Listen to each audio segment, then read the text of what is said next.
বলতে পারো সরস্বতীর মস্ত কেন সম্মান? বিদ্যে যদি বলো তবে গণেশ কেন কম জান? সরস্বতী কি করেছেন? মহাভারত লেখেননি। ভাব দেখে তো হচ্ছে মনে তর্ক করাও শেখেননি।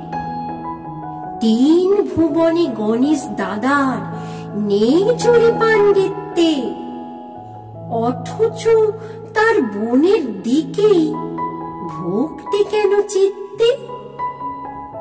সমস্ত রাত ভেবে ভেবে এই পেয়েছি উত্তর, বিদ্যা যাকে বলি তারই আরেকটি নাম সুন্দর।